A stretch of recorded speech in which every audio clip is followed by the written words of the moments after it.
Welcome to the One Within, all to another episode of InnerVerse. I'm your host, Chance, and I hope your world is as beautiful as mine right now for many exciting reasons, and presently chief among them is today's show, because it happens to be all about our worldview and how to reframe the many ideas that have been historically used to cosmologically confuse our senses and befuddle our belief systems.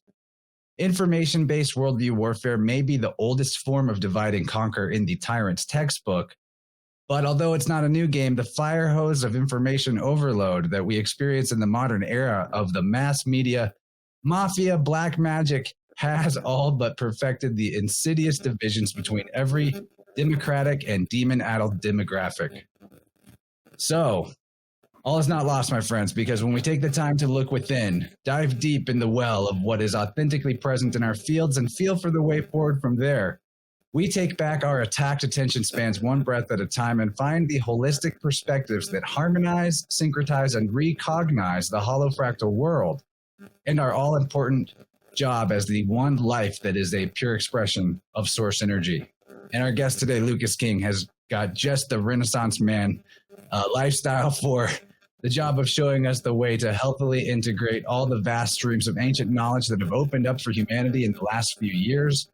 As a man who is personally doing just about all the things necessary for humanity on a whole to learn in order to break the self-inflicted shackles of responsibilities shirked, Lucas sets the tone for wholeness.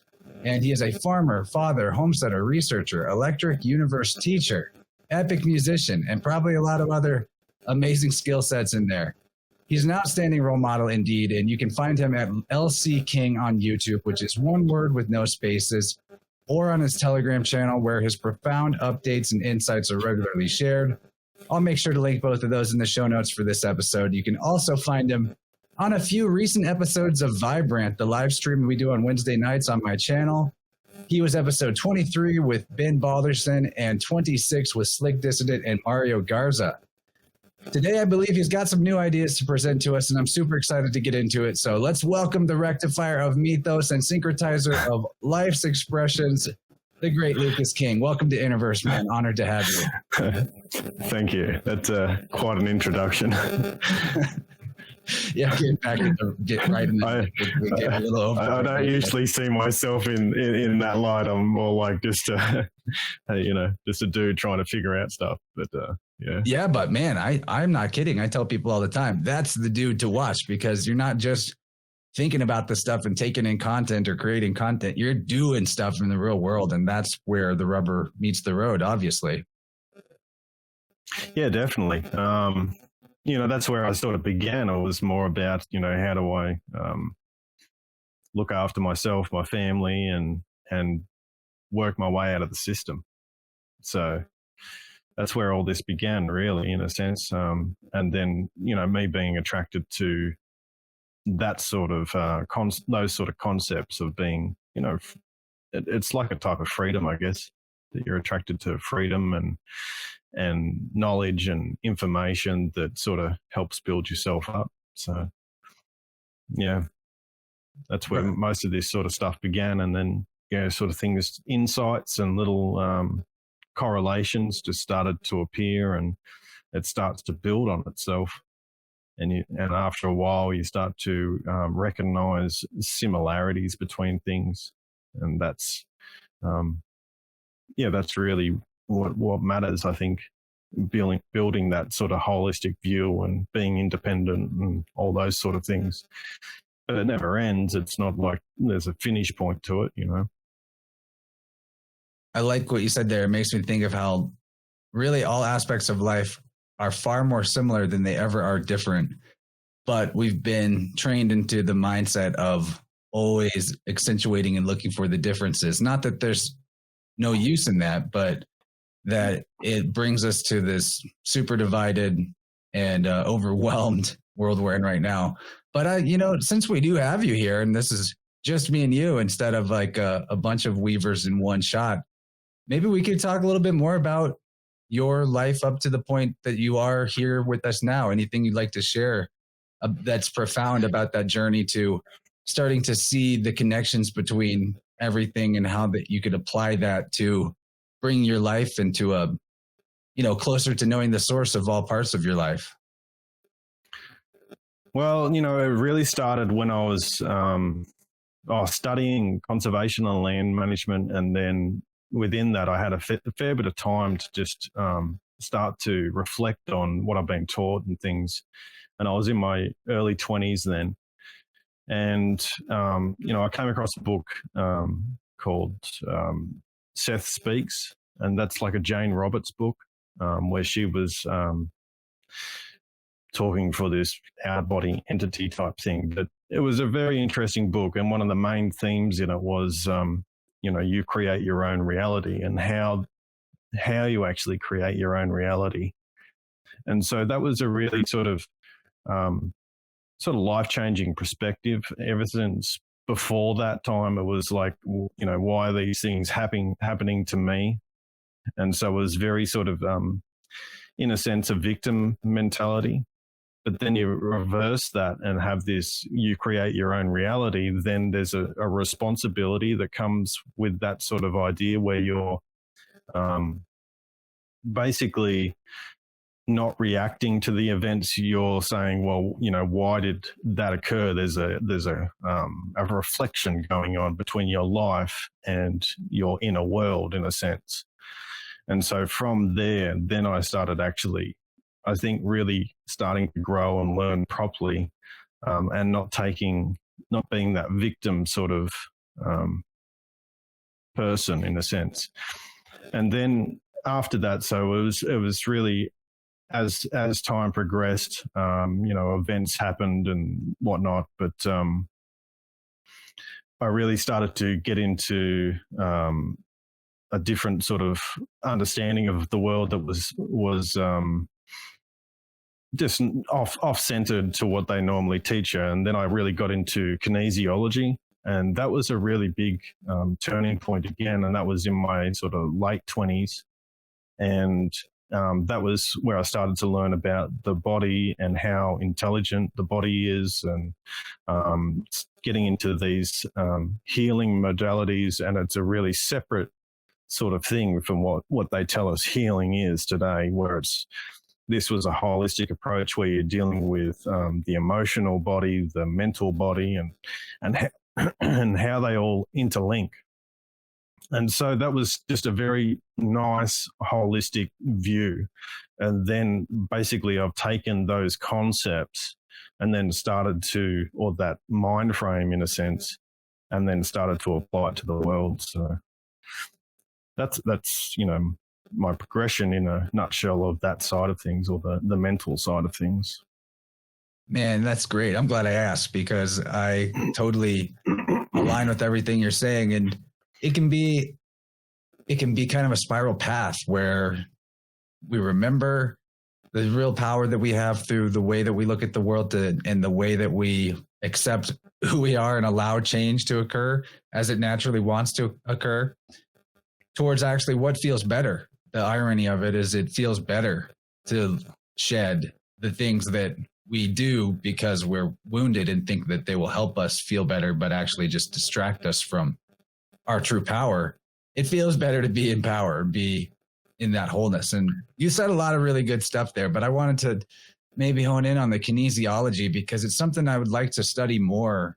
I understand that there's works out there like Power versus Force, a book that looks at these type of reflexology studies that can basically create some type of sensory apparatus to communicate with the body or cause a reaction in the body.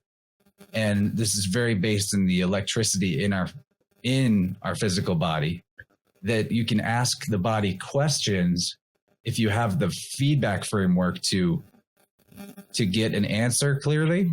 And the body just knows a lot of stuff that you would never have expected it to be intelligent about, like really far out stuff. Is that all accurate? Yeah, that's all accurate. Like it does. It really does.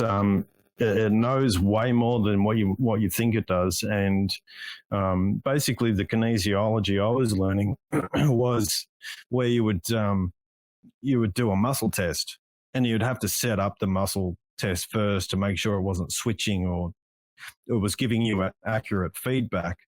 And then it's just basically like an on-off switch. So you can test a stress or a strength.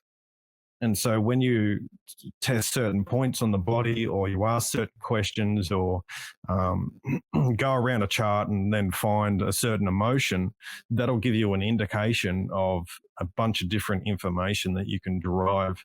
Then you go through a process of asking questions at the same time as you're working on certain points in the body. So, you could test certain muscles, certain meridians, whatever. There's just tons of integration that you can do with it.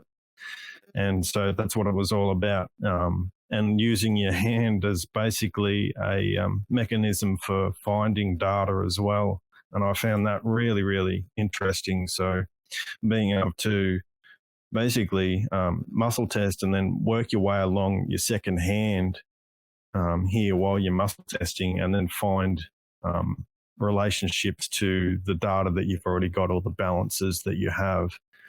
And so there was multiple things that could be done with it. You could do sound balances. You could do, just so much stuff that sort of integrates and ties into just a simple on-off switch, and understanding that you can communicate with the body in that sort of mechanism. So just something that is I think really, really important to where we go ahead with our world, basically, to increase our understanding of health and all those sort of things, which, as you've seen in our world now, it's completely reversed.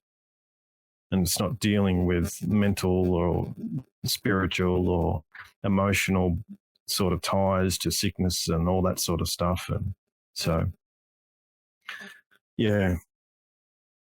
Yeah, man, you're absolutely right about all that. That's why I'm into the sound healing modality that I do with clients. It's actually not that different than kinesiology in a sense, or at least muscle testing or reflex testing, the way I use dowsing rods, just simple copper L-shaped rods with wooden beads. And even though I'm with someone remotely, the bodies are connected through this etheric aspect. And we can do all kinds of stuff with technology that's way simpler than what most people would expect to be effective. And I think that's part of our kind of downfall right now, that we think that technology, for it to be worthwhile, needs to be like flashy, expensive, so complicated in terms of how it functions that you need all kinds of technicians and specialists to even have a hope of putting one together. Or, Joe Rogan used to say, if I dropped you off on a desert island, how long till you can send me an email? Yeah, exactly. There's another interesting thing with the kinesiology I was learning, and this is like sort of a testament to the power of the body, but you can actually use a surrogate to balance someone else at a distance. So, basically the way I did one balance, I had my wife on the table, and then she was surrogating for her cousin, and she wasn't there. And so I basically set it up so I could test for her cousin.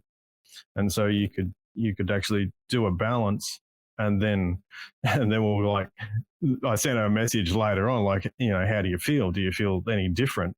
She didn't know. And so she's like, oh yeah, I just feel, way better for some reason, and it's just one of those things that this is like, there's so much we don't really know, in a sense of the capacity of where these things can take us in a way. That's amazing. That does sound a lot like remote sound healing for me too. It's just I use crystals and candles as the surrogate, but it's laid out on a massage table, and I holographically at least once really intentionally visualize the person that I'm working with being the one on the table. And we make like verbal agreements and contracts that our bodies are here and they're party to before the process starts. And I'm kind of curious now about the balancing aspect of kinesiology, or what it was that you were doing, because a lot of different forms of subtle or energy medicine therapy are sort of like just different approaches to the same thing, which is, at least I expect that what you're up to at the root of it is balancing, bringing off balance charge back to balance in the different energy centers or spheres or toroidal field layers of the body. Yeah, 100%. So basically what you were doing, we're looking for centers that, say if you're doing the meridian system, you will look for centers that were overcharged, which means that there was a blockage somewhere where that was sort of building up. And then you could look for others that were undercharged. And so you could do this, basically release the energy in one side if it's overcharged, and then build up that energy in the other side. And what was interesting, I started sort of making my own little charts or cycles, and they were based off the zodiac, and sort of integrating that Chinese meridian system and the zodiac, because they're very, very similar, and they even have times. And so there is definitely more work that needs to be done there. But essentially the zodiac and the Chinese meridian system are the same thing. But yeah, so you could just start doing a chart and basically find that there was a place where there was a blockage and over energy. And you would basically unblock that section, and it would follow through, and then you would see that the whole of the body would start to just release. And it's a little bit like having a muscle in your back or something like that, and then releasing it, and then all of a sudden all the rest of these muscles start releasing, and you get the energy flow back in, and you start to move. And so it's very similar to that. So you're basically turning the power back on. And you're looking at the meridian system as like power lines through the body. And that's how I view them. So if you're not getting the current and those sort of things flowing through, then you haven't got the energy there to, and they make associations with, say, the liver and the heart and all these sort of things, which is basically the same thing. You've got power lines running through, and you're switching them back on and giving the energy to those systems that they need. So it's a really, really fascinating setup, and it's a pretty amazing system that the Chinese developed there. Yeah, absolutely. I just got some nice posters for the space where I use for the sound healing sessions I do, that are one that's just like the 5 Chinese elements for Chinese medicine, and all the associations in like a nice graphic and columns found on someone's Etsy. And then the other one is just like a meridian chart that also has different charts around this one big poster. And I confess, like, I have never had any formal training, nor have I read extensively about the systems. My experience with it comes primarily from a Qigong practice. But that is sort of experiential, at least of the basic major and more metaphysical meridians that we've got. But there's as many different ways of conceiving it as you could probably shake a stick at. But I find what you were saying to be really apt. Like, actually, it's surprising, I think, until you start to look into this and experiment for yourself, how much energy, mental energy, really comprises. A client, like a quick anecdote, a client I had today, when I was using the dowsing rods, and I just go with the 7 chakras, and I apply the meridian idea if there's a specific like complaint about one finger hurts or a certain part of the body hurts. I look at what that line runs through, and that gives me some other context sometimes, but that's what the posters are for. But a lot of times you can work with just the 7 basic chakras and that type of an anatomy if you have, enough of the layout understood, which I have to always praise Eileen Day McCusick's research for leading me to the biofield anatomy as applied in sound. And I'm maybe rambling on a little bit, but what I ran into today with a client was a root chakra that did not even register measurement. Like, I couldn't find it. It was off. And a third eye chakra that was so overcharged that it was about 50% bigger than the rest of the chakras would normally be, in terms of about 6 feet off your body. And what right. this translated to was somebody who had like all this knowledge that was not being applied into taking action with the knowledge. So it was like this bottleneck, and was leading her to sore neck because the energy couldn't go past that point. And like she could speak about it, but she couldn't act on it. So it wasn't going further down. And also she was developing like cluster migraines from this, I found out.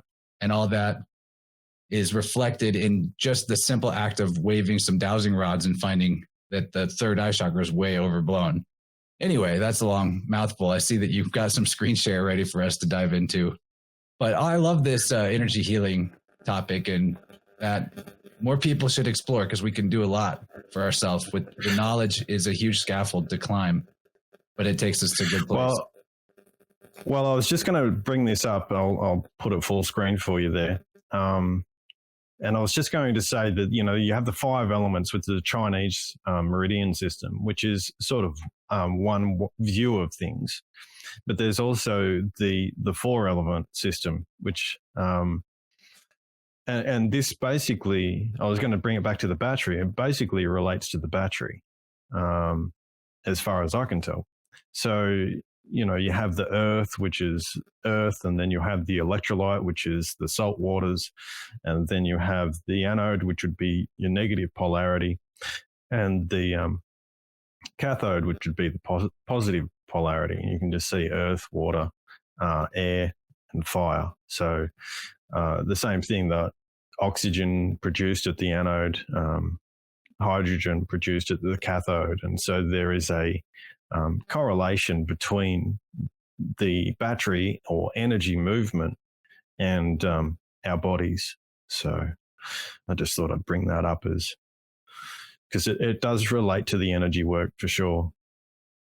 Yeah, man, I couldn't agree more. That's such innovative work. People should check out LC King's YouTube for the flat electric universe galvanic battery cell model in detail. You made a great sketch at one point to demonstrate all the different constituent parts of a battery being present in our realm and in the right balance to create this type of charge effect. If you guys are just listening to the RSS feed of this episode, we will probably have more screen shares in this, and you can check out the video by following the links in the show notes, or just going to my YouTube or my Rockfin or Odyssey, many different places.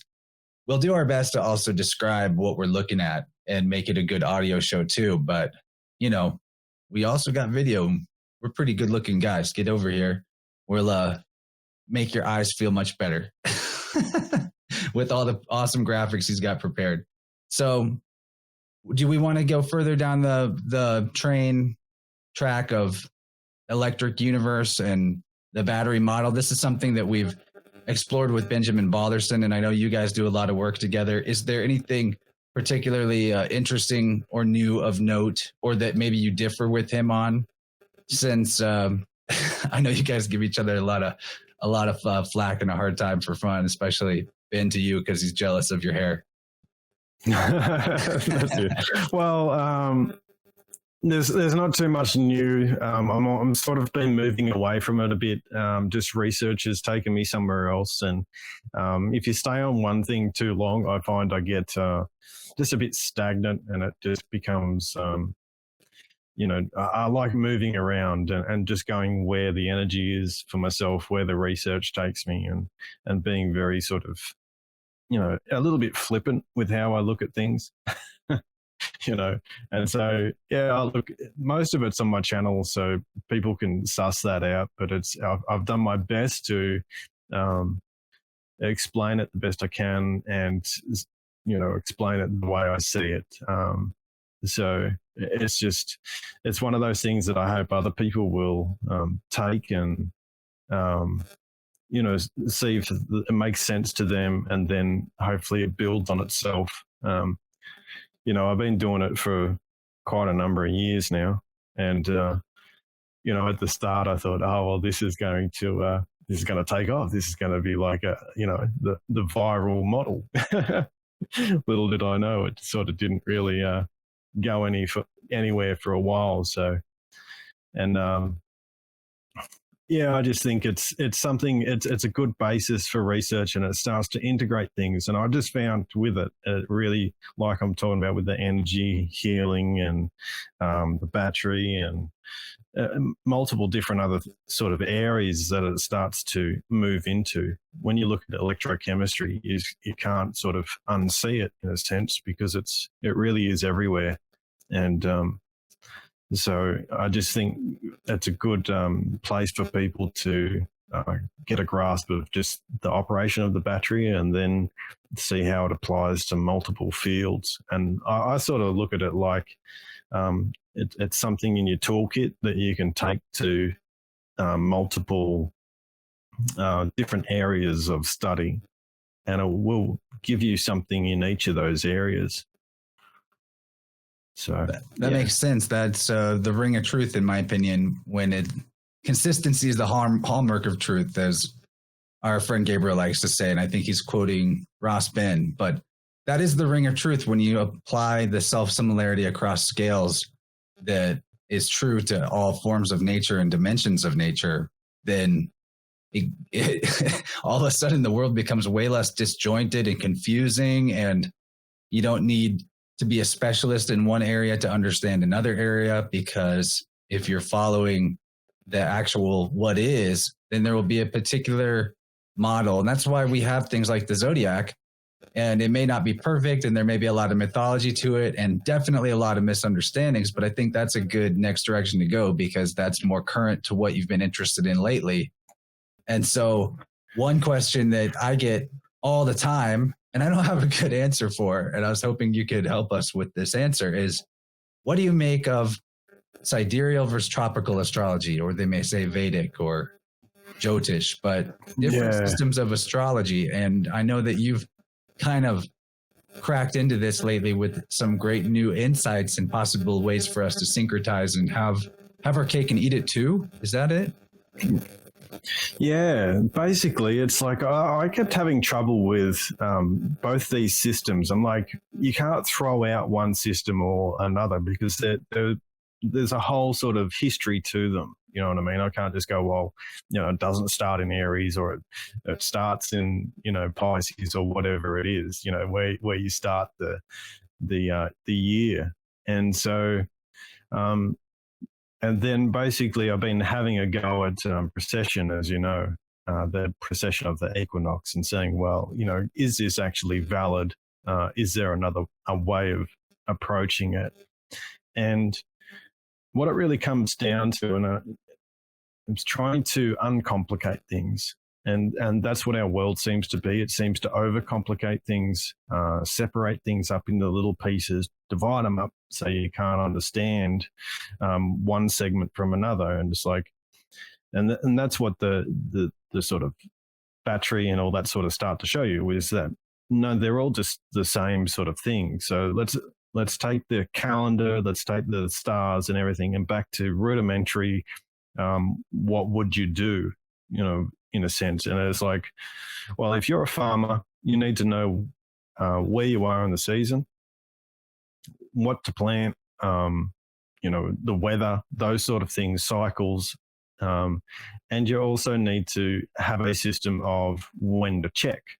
You have to it has to be time-based, that you go and check when the season is. Because if you're looking at the sky at, say, one time you're looking at midnight, and then the other night you're looking at 8 o'clock in the evening, and then the other night you sort of got up really early and you're up at 2 a.m. or something like that, well, you're going to see something completely different. So you need to basically standardize the way you go and view the stars, first and foremost. So basically it's get up at the same time every morning, early morning, or look at it in the evening or whatever, but you have to do it at the same time to get an accurate reading. And so basically taking that idea, I said, well, okay, let's get up at early in the morning. If you were looking at the stars, say a farmer, and you're getting up before daybreak to go do your work, and so it's an hour before sunrise, roughly, that you would go and look at the stars, and you would look at the sign that was rising before the sun. So that gives you an indication of where the sun is in its sign, but it also gives you what heralds the sun in a sense. Or you could do it in the evening, where you would go just after sunrise, you look out and you see what stars are actually following the sun, because you're not going to see the star sign that's behind the sun. So this is just a very rudimentary sort of concept of how you would read it over a period of time. And so I took this concept and started to look. I just went into Stellarium and looked, and I said, okay, well, let's have a look an hour before sunrise on the equinox and see what rises or heralds the sun, what sign. And so Aquarius basically rises before the sun. And then I looked in the evening, and then there will be Aries follows the sun. It's like, like a sheep following the shepherd. So that then gave me, okay, I've got I've got details on both sides of the sun in a sense. I've got the one that is before the sun and the one that's after the sun. And that sort of in between those two signs is where the sun is. So when you look at the morning one, Aquarius is at the equinox. And so this relates to that really old sort of biblical, or even older than that, which is you have the solstices and equinoxes, which was related to the man, the bull, lion, and the eagle. Then if you look in the evening, well, that's your tropical zodiac, because that's your Aries, the other one, Virgo, Cancer, and so on and so forth. But the sun is actually in, Pisces, and then those sort of things. So am I making that clear? Yeah. And so maybe we can recap this a little bit. Basically, if you were looking consistently at a certain time, you would get a different story of the sun, and thus maybe a different type of astrology, sidereal or tropical, for example. And there could be as many different signs for a season as different ways of interpreting the sky that you see. I mean, you could potentially have a system where on this vernal equinox, you're actually looking at what's on the other side of the sky from where the sun's going down, and consider the Libra or something. But it's basically about the consistency and knowing that there's a very strong possibility, and this is a different subject, that part of why these systems are all confused is because they've inserted, the they being the priest class and the academic class, an additional layer, additional piece to the confusion, which is precession. And if precession isn't a thing, then you really have to start to think, well, what is the difference between sidereal and tropical? It is a certain number of degrees, and it's maybe always that number of degrees. And maybe if this is all accurate, then you're onto something. So maybe we could expand on how these two ideas fit together, the questioning precession and syncretizing the different zodiac systems. Well, when I looked at precession, and this was really looking at my model and saying, okay, the sun's electromagnetic, it's moving, but the stars, in a sense, they don't deviate from each other. So they're fixed to each other. So Orion's belt will always have that sort of those three stars, and they're not going to suddenly move apart or come together or do anything funny. Basically, it's a little bit like having a painting on the wall.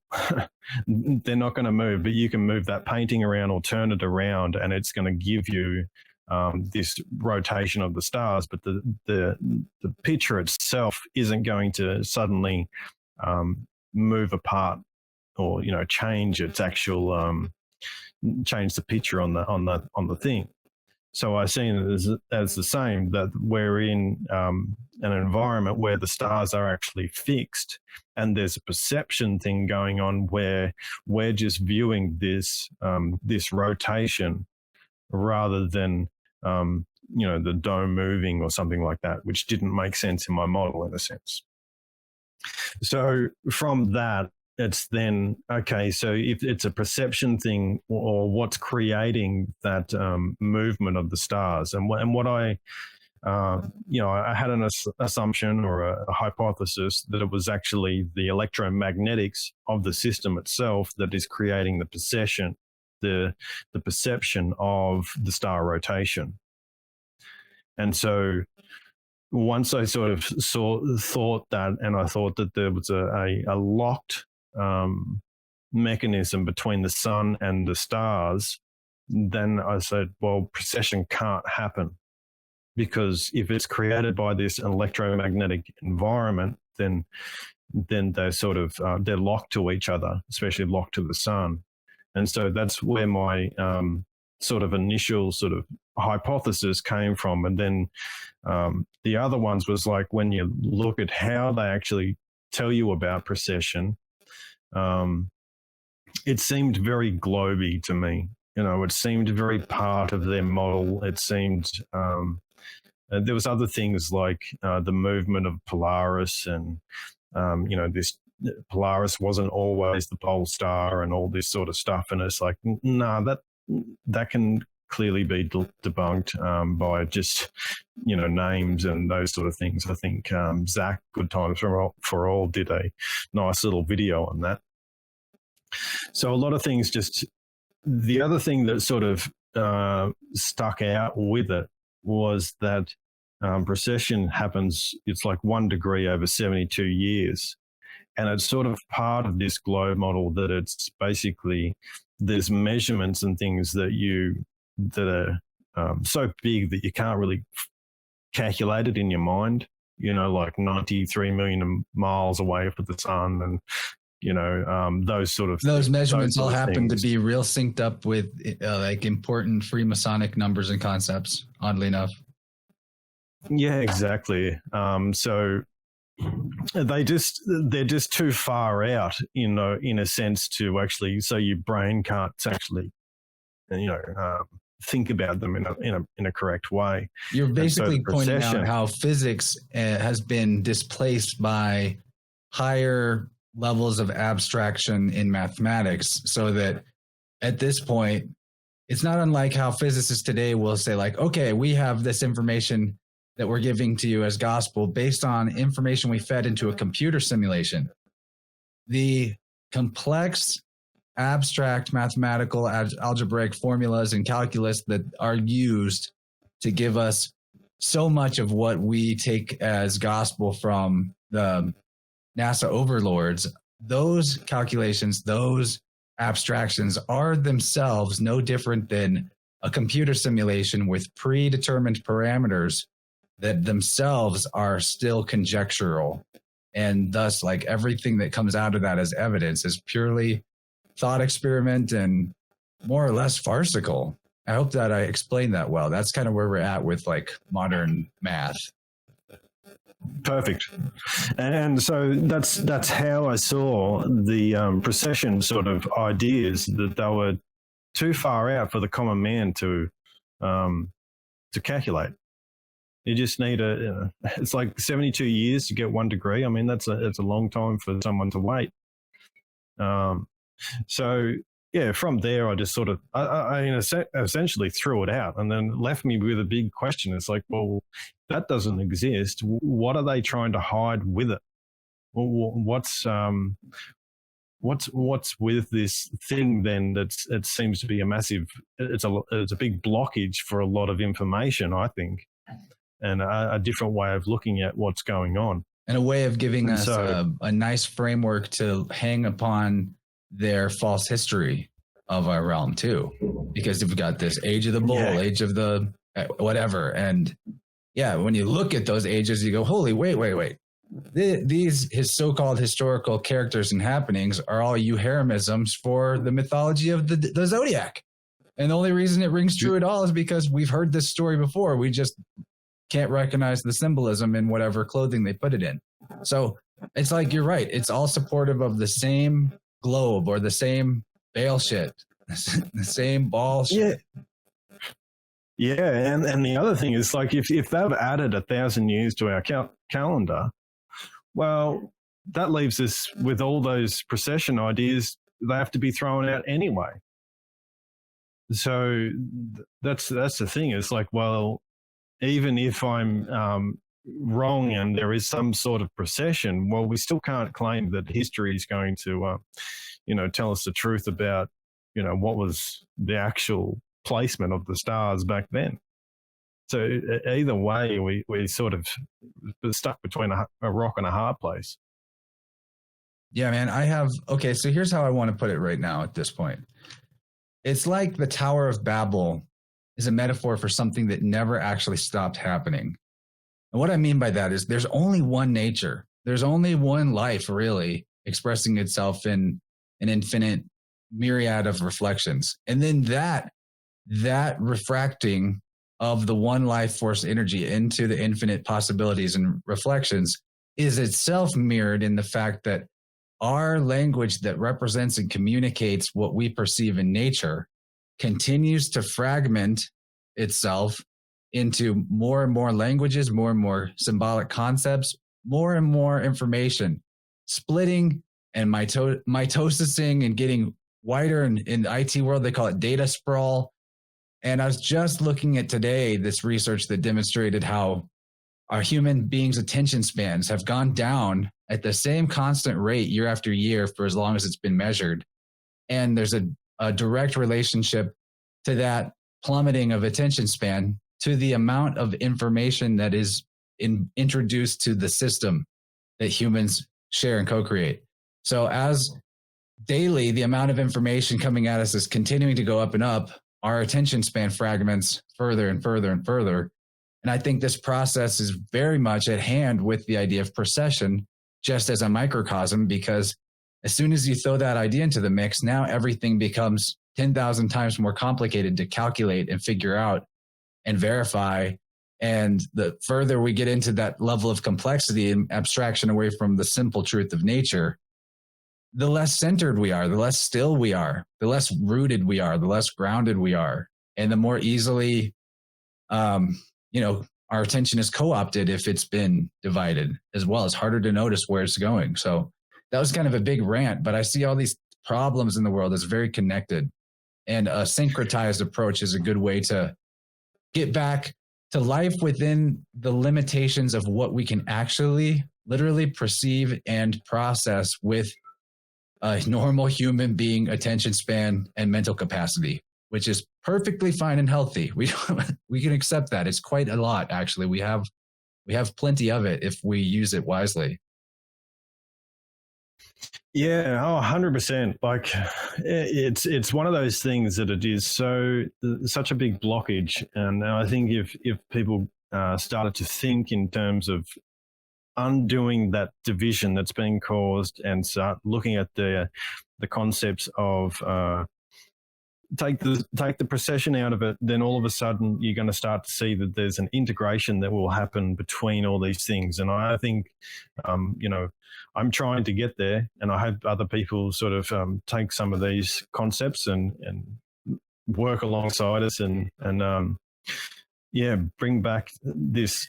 Like you said, if we don't want fragmented information, that's what the internet is. It's just information on piles of information. But that's why I sort of research in the way I do. I look for correlations between information and sort of, in a sense, I have a very short attention span when it comes to research, in a sense, like because I'm flipping between multiple things at once. And I think that's an important aspect to how we should treat the information on the internet and things like that as well. Also very handy to have, read a good book and spend a lot of time working through it, but it's also very important to find correlations and integrations between all the information that you're seeing. So we'll get into some of the planetary cycles, because I just think this is so fascinating what actually comes out of it when you're looking for the connectedness of things. I'll bring this up and you can show it. But one of the things that sort of comes out of this and looking at the world cycles in a different way, you notice that they have these sort of little tricks going on, and I haven't quite totally figured it out, but there is, you look at the sidereal Can we day. read this whole slide basically from front to back for everybody? Yeah, okay. So one sidereal day is 23 hours, 56 minutes, which equals 1,436 minutes. One solar day equals 24 hours and equals 1,440 minutes. So 1,436 minutes equals 0.997222 days. So if you times 365.25, which is the year that they give us, by 0.99722, which is the sidereal day, it equals 364.23 days. The sidereal year compared to the solar year has a discrepancy of approximately 1 day. If this is accurate, then we would see a sidereal precession of approximately 1 degree per year. One solar day equaling approximately 1 degree. Since this precessional movement of 1 year does not occur, then the solar year and the sidereal year are of the same value. So let's put this in a framework that's it's probably easier for you to understand. Say you and me are running a race around an oval, and you're going to run faster than me.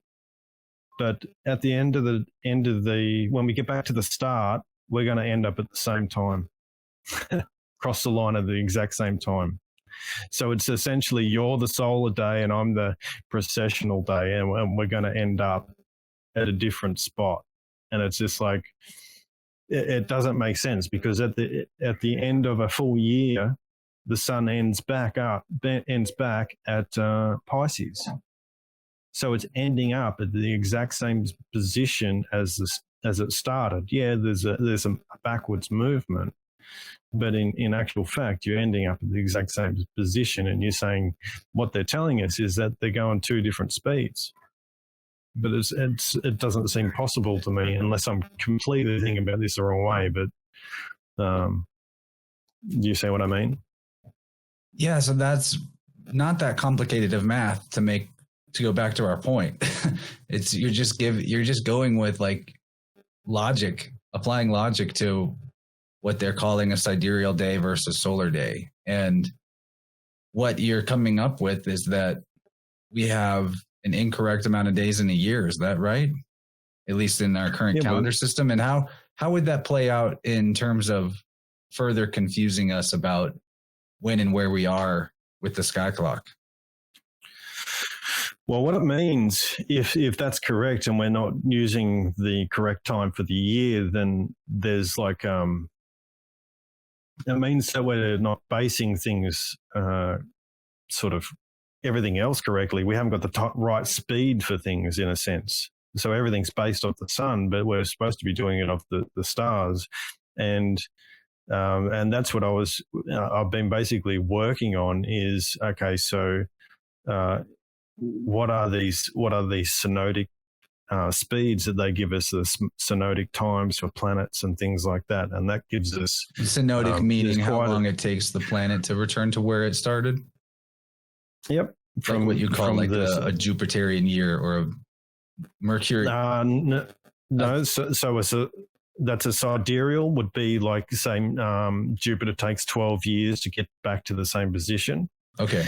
The synodic is the say Jupiter is in one spot at the time it takes and it's behind one star, so you can line it up with a certain star, and then you're looking for that time that it takes to get back to that same star. So they're actually different calculations, and actually the sidereal times for a lot of these outer planets and those sort of things are actually based off synodic times.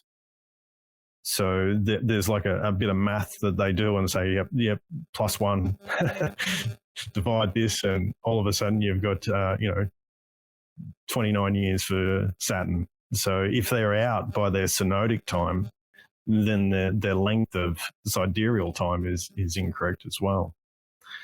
So you can't even calculate the sidereal time without the synodic. And well, it's a little bit. Mercury one is 88 days, right? Well, you could probably do the shorter time frames, no worries, but like something like waiting 29 years for, that's way harder. Saturn to get, or 12 years even, it's a long time. So you're just using a calculation and that's if their calculations are exactly on, because if they're using solar days or if they're using this sidereal, then they're going to have two different outcomes. So this is some of the stuff that I'm just trying to deal with and wrap my head around. And a lot of when you're dealing with sort of what they've done, it's quite tricky, and you got to sort of keep basically making sure that you haven't made a mistake in a sense, and trying to think about it in their terms is even harder. It's like trying to conceive of the globe model and things like that. You just can't do it because it doesn't make logical sense. And so at the end of the day, you have to try and simplify and find where these little tricks are, these little problems. So I can bring up something else that's just interesting when you start looking at the, you can see that there. So what I did. Yeah, we looked at this a little bit on the Vibrant the other day, and I'm glad that we're getting back into this because this is just some mind-blowing math right here. Yeah, it's actually a lot simpler than what you would think, because all I've done here is said there's a sidereal movement of the moon. And so, like I explained before, that was, it's basically 28 days, 27 days to get back to the exact same spot. Okay. And so when you do these calculations using the 27 of those 27 days, and then you times it by some of these frequencies or numbers that are based on 27, then you start to get the synodic outcomes for the moon, Mercury, Sun, Venus, and the whole lot. And so that's basically all I've done here. It would be actually 27 days times 0.108, and I've just made it easier and clearer to see by just moving the decimal. But if you do 108 times 0.27, you get the 29.16 lunar days. So that would be like full moon to full moon, very close to it. And then where do you derive the 108 originally from, like for the moon here? Because it's basically, what is it, a 4 weeks thing? So the 108 it's like 1.08 times 27, and I've just moved the decimal, swapped the decimal over, so it's easier to see these bigger numbers here. So you can see where they fit into other sort of esoteric and those sort of things. Okay, so this number is just coming from what it would take using 27 to get us to the synodic number. Yeah. And okay, so I gotcha. You didn't start. Yeah, you reverse calculated this basically.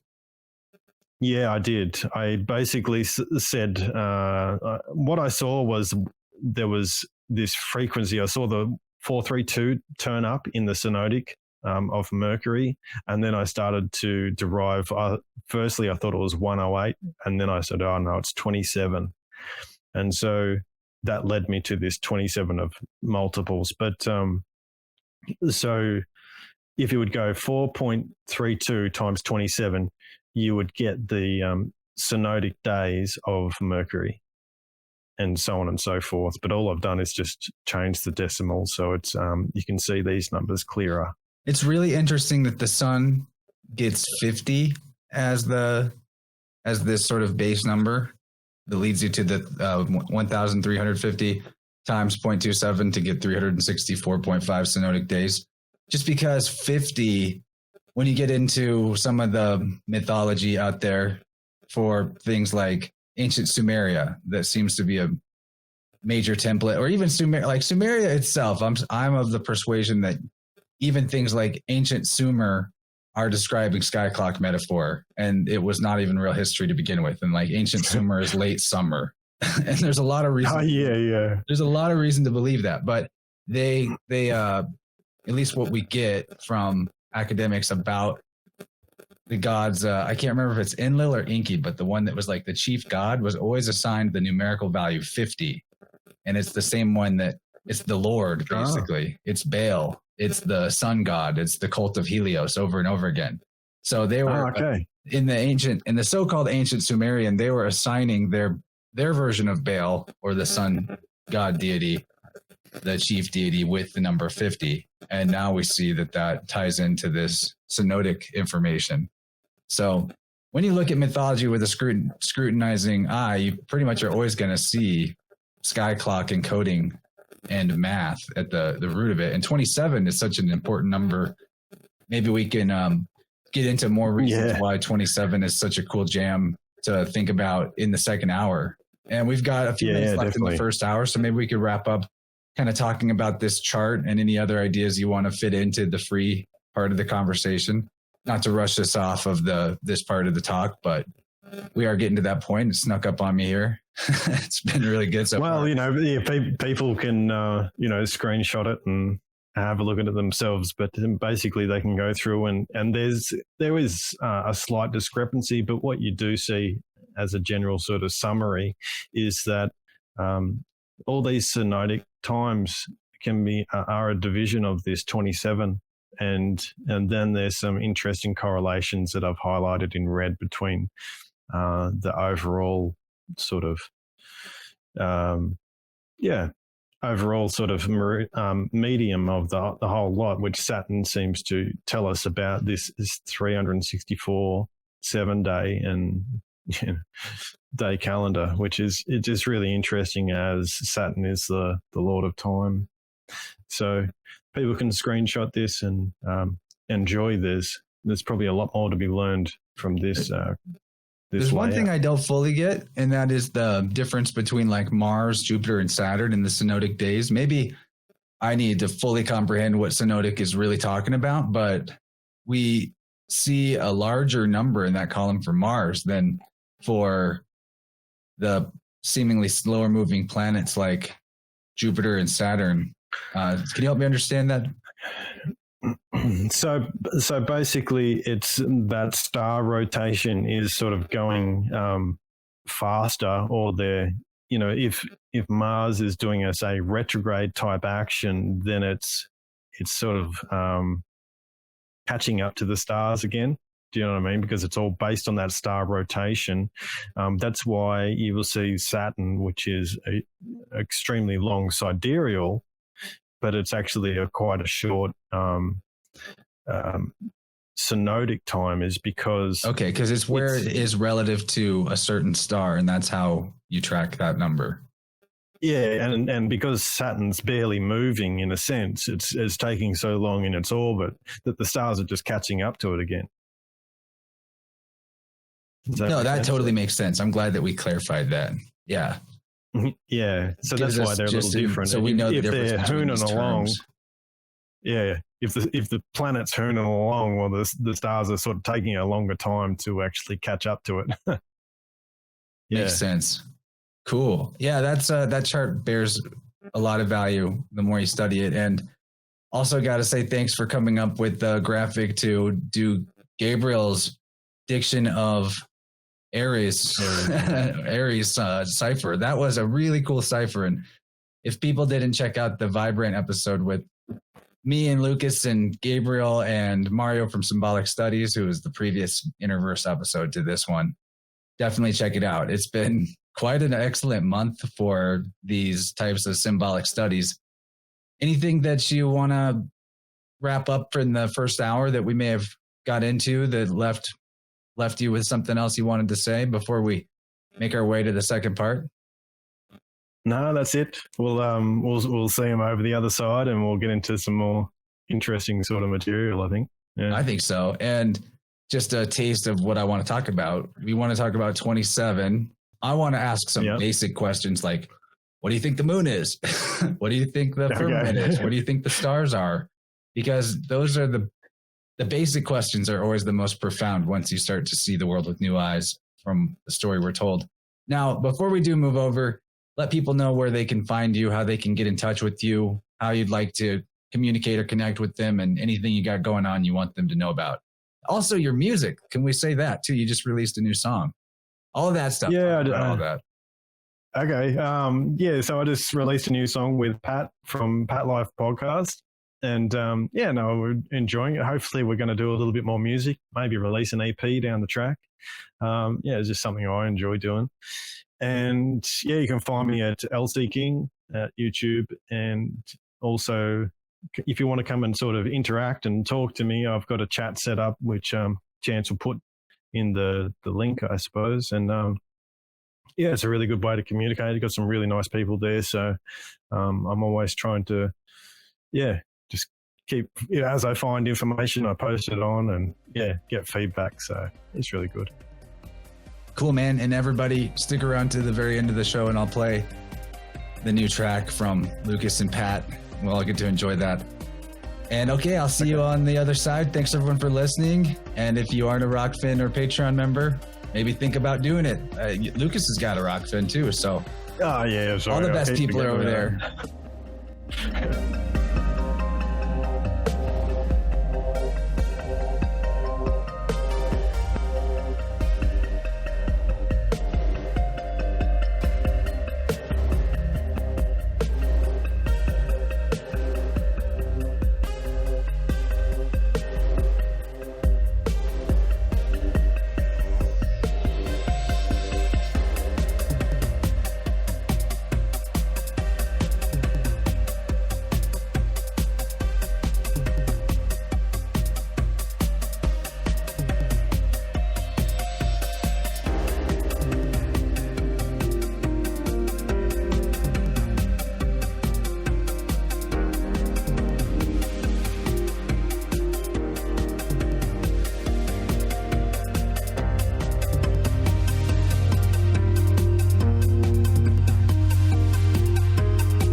Everybody out there, hope you're having the best day or night ever, whenever this happens to find you. I really enjoyed the conversation with LC. I guess I should call him Lucas. That's his actual name. I don't think he probably goes by LC, but man, that guy's got some serious gravy to ladle. I learned so much from people like him, really taking the new cosmology question into very interesting and far-reaching places.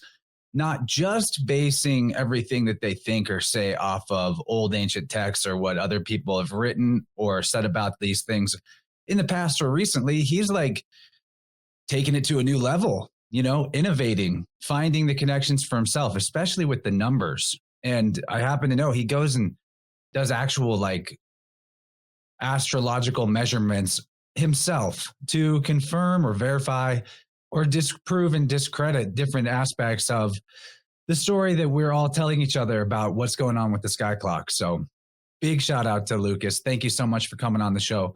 Absolutely intend to have him back sooner than later because he's always on the cutting edge with something new to say. And I really did enjoy going into some of the topics that we did in the first hour, like the energy healing and kinesiology and muscle testing. I think he's got probably a lot more interesting stuff in his noggin about those topics because he clearly got into it on that. So I think a lot of us come to the path that we're on now, questioning everything by first trying to figure out how to be healthy and how to avoid the butchers at the hospital. So he's doing great work, and I'm sure he's got expertise in a little bit of everything, considering he's this pretty amazing gentleman, farmer, father, researcher, scientist, basically an electrician, musician. He's got it all going on. So Really, really blessed and grateful to be able to connect with guys like Lucas. And it follows on perfectly from last week's episode with Mario. So if you didn't catch that, Mario from Symbolic Studies, or the Vibrant episode from a few weeks back, episode 26 with Lucas, Mario, and of course, Gabriel, Slick Dissident, there's some serious fire going on there. Yeah, so I got to remind you guys about the Plus extension in case you're new around here. We do a second hour for subscribers only, and you can find that on Patreon or Rockfin. It's $5 a month on Patreon. You get my whole archive. You get a custom RSS feed, and that's it. The works, $5. I'm barely asking for anything. How much is that a day? Like a few cents. Definitely worth it to get the extra goodness in the second hour of the conversations. Rockfin's $10 a month, and you get everything on the network that's premium. So not just my stuff, but everybody there. Really easy decision to make to go for one of those things, in my opinion. And it's the best way to support the podcast, which is just me. When I say the podcast, I mean me, because I do it all by myself. Apart from, what the guests bring to the table, which is a lot, admittedly, very much so. So in this Plus extension, we talked about Mercury, Jesus, and the magic of the number 27, taking a natural pace when creating your own reality. Really good stuff there.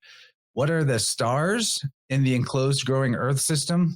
That's a tough question. Since we're talking about a new cosmology and a new framework for understanding the realm we're in, well, we also have to reconsider what stars even are. Maybe not giant balls of flaming gas in the sky. Maybe not. We talked about the frozen atmosphere that could possibly be what the firmament is, and the super cold superconductor firmament dome. He's got a lot of interesting things to say about the electrical aspect of frozen atmosphere and the enclosed system that we call the firmament. We discussed the role of the planetary luminaries within the universal battery, why the septenary is important, the system of 7 as opposed to 9 chakras or 9 luminaries. No, we got 7 base chakras, 7 luminaries. I can expand my ideas of the chakras beyond 7, but at that point they extend outside of the body. So they're not personal and physical to our individual selves. They're more shared chakras, but that's in there. And we also talked about the North Star, which is a great part to follow on from what we discussed with Mario last week. The North Star as the center of the creation, instead of the heliocentric hex that basically everybody in the world has fallen under that spell. And it's so pervasive. It's in everything, which, if you listen to me, you've heard me talk about that a lot. Definitely can hear more about it in the audiobook I narrated, July's End, which is by Dylan Sicosio. That'll be linked in the show notes, as well as every other way to support the show, the links to Patreon and Rockfin, to my merch store, to everything. Clive DeCarl, really great place to go shop for supplements that will help you get your electricity right in your body. And yeah, I'm feeling pretty excited about the direction the podcast has gone so far this year. I think the winter doldrums are about to wrap up. I did a pretty good job not getting down in the winter, which is hard to do with less vitamin D available. And I'm happy about that. But it seems like we're getting one last massive batch of cold, freezing, sleety BS. I know that we got to have cycles. You got to have the down to have the up. You got to get up to get down. That whole chestnut. So I'm cool with it, but really excited for the onset of spring. There's so much already on the agenda that's super, super fantastic, including the opportunity to meet some actual real life people that I'm connected with through the show. I think that's the most important thing we should be doing right now, is finding a way to actually get together and make the magic in the real and not just on the screens. Because the screens have given us a lot of benefit, being able to share information and connect with each other as we have. But what could we build in real life? That's the $1 million, $1 trillion question. I say trillion because maybe $1 million is not going to be worth that much soon with the way the economy is going. Yeah, I'd also love to connect with more of you for sound healing sessions, oracle card sessions. Actually, on that note, I finally came back to the doing group oracle card sessions on live streams. I took some time off, didn't do any in January, and most of February I didn't, but probably going forward, you'll see one of those a week from me, where we can all get together sometime in the middle of the day, early in the week, and look at some cards and enjoy the resonance and that amazing magic of the living stream, where we get our oracle on, see what the I Ching and the tarot and the animals have to say about what's going on in the collective ether space. And the one I just did was on 222. So that was pretty mystical and magical. I also unveiled some new wands that I made just for that day. So they were born on and have the astrological chart and aspects of the 2/22/2022 on a Tuesday. So that was really fun. If you didn't catch that, I recommend going back and watching it. Generally, I recommend watching this show as video if you ever can. Now, InnerVerse isn't typically video heavy, but with this one, with LC, if you just listened on the RSS feed, it might be worth going back and rewatching it so you can see his screen shares, because he did share some imagery related to his research, and it does help to have the visual aid. If we want to take the information game to the next level, it helps a lot to be able to just show and not only tell. But I'm confident that you out there listening to just the audio only version still understood what we're getting into. Generally speaking, it was probably dense enough to listen to twice. I like to think a lot of the shows are, especially the one with Mario. That dude brought a lot of good stuff to the table and got a lot of good stuff out of me. So we'll probably see both Lucas and Mario come on again somewhere, Vibrant or InnerVerse, again soon. And by the time you're hearing this, there will be a new Vibrant episode for the week. I'm recording this on Wednesday. Don't miss out on those. Go hit the notification bell on YouTube, or just make sure that you're ready and waiting at 8 p.m. Central on Wednesday nights when we go live, and then follow the Vibrant with Flow State on Weaving Spiders Welcome. And yeah, Weaving Spiders Welcome's been legit lately. The last episode was 67, and discovered all kinds of amazing information in that one, including a strange pattern relating to adversarial barbarian groups that were antagonistic, or reportedly antagonistic, to various empires and ruling classes throughout history, that had that these antagonistic tribes have something to do with cats, cat symbolism, cat etymology, all that stuff. Discovered a new couple of interesting barbarian gods, like the Thracian god Zalmoxis. It's a long weave, and we took a little bit of time to get warmed up. By the time we were a few hours in, though, it was popping off. The main crew was on there. Weaving Spiders Welcome on YouTube. The best synchro mysticism money can't buy, because it's free. You're welcome. I know I go in there just to learn, and I do. I kind of do research on the fly during those episodes. If you're not watching Weaving Spiders, you're missing out, especially if you like, me and what I'm into. Because I don't have to play host. I can just dig in on the fascinating stuff and see what comes up. So I'm going to, one more reminder. Let's work together. Sound healing sessions. Really powerful modality. Gets more amazing every time, seemingly. And also oracle cards. Throw some cards together. Get the guidance and the insight from your higher self. Resonate with that voice, still small voice within. It's really, really effective. Great for a perspective shift right when you need it. You can email me, chance@innerversepodcast.com, or check out my website under the sound healing or oracle card pages, also linked in the show notes here. If you want more information, totally worth it. I hope to see more of you do that. Been having a few clients every week, and I'm grateful for the chance to resonate with you guys like that in a one-on-one and get to know people better. It's really fun. And I'm going to play us out of this episode. I always love it when the guest has original music. And this song is called North Star, appropriate. The newest release from LC King and collab with Pat Life of Pat Life Podcast. I guess his name isn't Pat Life. His name's Patrick. Super, super dope song. Stick around for the end and listen to that. And I'll catch you guys on the flip. Can't wait for the next one. Thanks for tuning in and going on the journey with me. I love you all, and we will talk soon.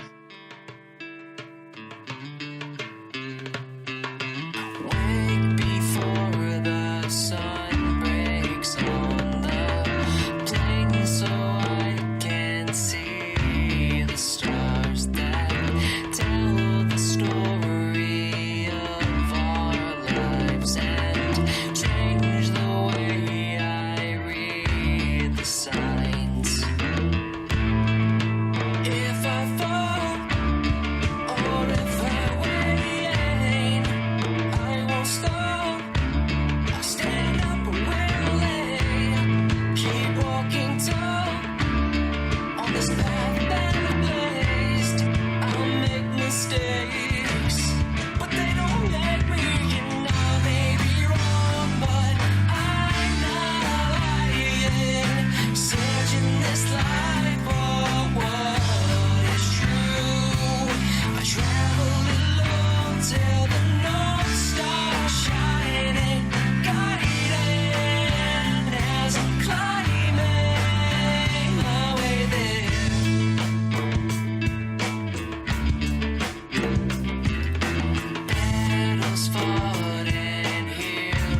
imagine this life.